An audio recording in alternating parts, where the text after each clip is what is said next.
আজকে রাতেই সূরা ফাতিহার এই গোপন আয়াতটি দিয়ে আল্লাহর কাছে দোয়া করুন। দোয়া করার সময়ই আপনার মনে হবে হয়তো আল্লাহ দোয়াটি কবুল করছেন। এই আয়াতটিকে আমি গোপন আয়াত এই জন্যই বললাম, ম্যাক্সিমাম মানুষ এই আয়াতের পাওয়ার সম্পর্কে জানে না, যেটা আল্লাহর হাবিব সাল্লাল্লাহু আলাইহি ওয়াসাল্লাম স্বয়ং নিজে জানিয়ে গিয়েছেন। এই আয়াতটি দিয়ে যদি আপনি দোয়া করতে পারেন রাতের বেলায়, আপনার মনে হবে দোয়া করার সময়ই এইভাবে যদি আপনি দোয়া করতে পারেন, মনে হবে যে হয়তো আল্লাহ রাব্বুল আলামিন দোয়াটা অ্যাকসেপ্ট করবেন, এমন একটা অনুভূতি আপনার মনে অটোমেটিক্যালি চলে আসবে যদি সিরিয়াসলি আপনি দোয়াটা করতে পারেন।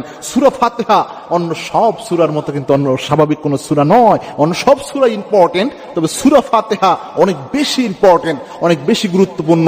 এবং সূরা ফাতিহাকে বলা হয় সূরাতুশ শিফা। এই সূরাকে বলা হয় সব রোগের জন্য সর্বশ্রেষ্ঠ একটি সূরা। এবং আল্লাহর হাবিব সাল্লাল্লাহু আলাইহি ওয়াসাল্লাম জানিয়েছেন, সুনানে দারিমিতে হাদিসে এসেছে, সকল রোগের জন্য সূরাতুল ফাতিহা অনেক বেশি কার্যকরী একটি সূরা। এই সূরাতুল ফাতিহার ব্যাপারে আল্লাহর হাবিব সাল্লাল্লাহু আলাইহি ওয়াসাল্লাম অনেক ফজিলতপূর্ণ অনেক বর্ণনা রয়েছে। আবু হুরায়রা রাদিয়াল্লাহু তাআলা বিশেষ করে একটা হাদিস বর্ণনা করেছেন, মুসলিম শরীফে হাদিসটি এসেছে। আল্লাহর হাবিব সাল্লাল্লাহু আলাইহি ওয়াসাল্লাম জানিয়েছেন, আল্লাহ রাব্বুল আলামিন নিজে জানিয়েছেন, সূরাতুল ফাতিহা এবং আল্লাহ এই সূরাতুল ফাতিহা এবং আল্লাহ এবং বান্দার মধ্যে সূরাতুল ফাতিহাকে আল্লাহ রাব্বুল আলামিন দুই ভাগে বিভক্ত করেছেন। আল্লাহ রাব্বুল আলামিন সূরাতুল ফাতিহার জবাব দিতে থাকেন। বান্দা যখন নামাজে দাঁড়িয়ে যায়, নামাজে দাঁড়িয়ে বান্দা যখন পড়ে আলহামদুলিল্লাহি রাব্বিল আলামিন, আল্লাহ রাব্বুল আলামিন তখন ফেরেশতাদের ডাক দিয়ে বলেন, হামিদানি আব্দি। দেখো ফেরেশতারা এই বান্দাদের সৃষ্টি করতে নিষেধ করেছিল, তাকিয়ে দেখো আমার বান্দারা আমার শুকরিয়া আদায় করেছে। বান্দা যখন বলে আর রহমানির রহিম, আল্লাহ রাব্বুল আলামিন বলেন আসনা আলাইয়া আব্দি, আমার বান্দারা আমার গুণকীর্তন করছে। বান্দা যখন বলে মালিক ইয়াউমিদ্দিন, আল্লাহ বলেন মাজ্জাদানি আব্দি, আমার বান্দারা আমার মহত্ব বর্ণনা করছে।